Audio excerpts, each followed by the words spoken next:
Hello guys, പുതിയൊരു വീഡിയോയിലേക്ക് സ്വാഗതം. അപ്പോൾ ഇന്ന് നമ്മൾ നോക്കാനായിട്ട് പോണത് ഈ ഒരു നൈറ്റ് ഡിക്റ്റേറ്റർ എങ്ങനെ ഉണ്ടാക്കിയെടുക്കാമെന്നാണ്. ഇത് ഭയങ്കര സിമ്പിളായിട്ടുള്ളൊരു സർക്യൂട്ടാണ്. അപ്പോൾ നമുക്ക് നേരെ നമ്മുടെ വീഡിയോയിലേക്ക് പോവാം.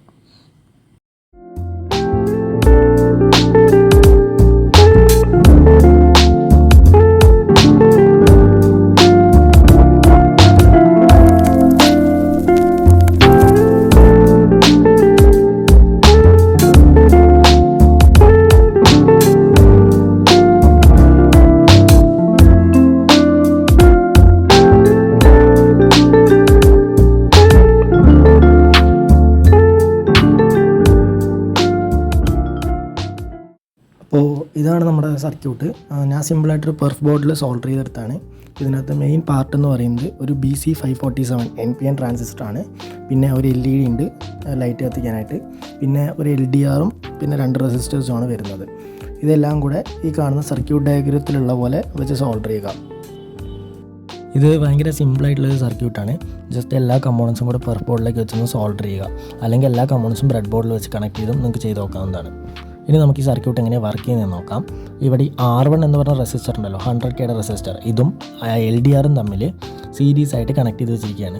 എന്ന് പറഞ്ഞാൽ ഇതൊരു വോൾട്ടേജ് ഡിവൈഡർ നെറ്റ്വർക്ക് ഫോം ചെയ്തിരിക്കുകയാണ്. ഇനി നമ്മുടെ ഈ LDR ഉണ്ടല്ലോ, LDR എന്ന് പറഞ്ഞാൽ ലൈറ്റ് ഡിപ്പെൻഡൻറ്റ് റെസിസ്റ്റർ.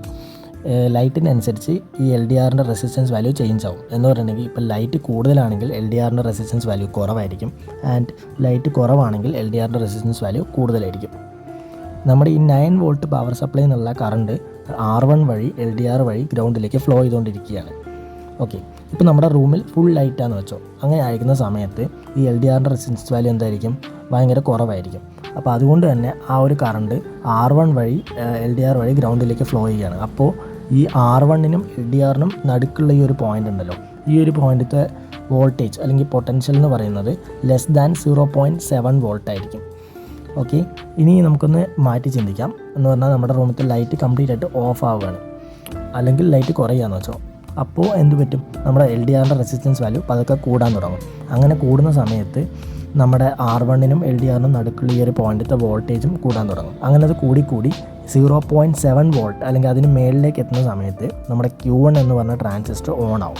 അങ്ങനെ ഓൺ ആവുന്ന സമയത്ത് അത് കണക്ട് ചെയ്ത് വെച്ചിരിക്കുന്ന LED കത്താൻ തുടങ്ങും. ഓക്കെ, സിമിലർലി ലൈറ്റ് റൂമിലത്തെ ലൈറ്റ് കൂടുന്ന സമയത്ത് LDRൻ്റെ റെസിസ്റ്റൻസ് വാല്യൂ കുറയും. അതിനനുസരിച്ച് ആ ഒരു പോയിൻ്റത്തെ പൊട്ടൻഷ്യലും കുറയും. അതുകൊണ്ട് തന്നെ ട്രാൻസിസ്റ്റർ ഓഫ് ആവും. അങ്ങനെ LED ഓഫ് ആവും. ഇവിടെ ഈ ട്രാൻസിസ്റ്റർ ഒരു സ്വിച്ച് ആയിട്ടാണ് വർക്ക് ചെയ്യുന്നത്. ആ സ്വിച്ചിനെ കൺട്രോൾ ചെയ്യുന്നത് നമ്മുടെ LDRും R1നും തമ്മിലുള്ള ആ ഒരു വോൾട്ടേജ് ഡിവൈഡർ നെറ്റ്വർക്കാണ്. ഓക്കെ, ഇവിടെ R2 എന്ന് പറഞ്ഞ റെസിസ്റ്റർ യൂസ് ചെയ്തിരിക്കുന്നത് LEDനെ പ്രൊട്ടക്ട് ചെയ്യാൻ വേണ്ടിയിട്ട് മാത്രമാണ്. കാരണം ഈ ഒരു 9 വോൾട്ട് സപ്ലൈക്ക് ഡയറക്റ്റായിട്ട് LEDയിലേക്ക് കൊടുത്തിട്ടുണ്ടെങ്കിൽ LED അടിച്ചു പോകാൻ ചാൻസ് ഉണ്ട്. ഓക്കെ, അപ്പോൾ ഇങ്ങനെയാണ് ഈ ഒരു സർക്യൂട്ട് വർക്ക് ചെയ്യുന്നത്. എല്ലാവരും ഒന്ന് ട്രൈ ചെയ്ത് നോക്കുക. ഭയങ്കര സിമ്പിളാണ്. വല്ല ചെറിയ പ്രൊജക്ട്സ് ഒക്കെ കഴിഞ്ഞ് യൂസ് ചെയ്യാൻ പറ്റുന്നതാണ്. സോ ഇത്രയേ ഉള്ളൂ ഇന്നത്തെ വീഡിയോ. മറ്റൊരു വീഡിയോ ആയിട്ട് വീണ്ടും വരാം. അതുവരെ ബൈ.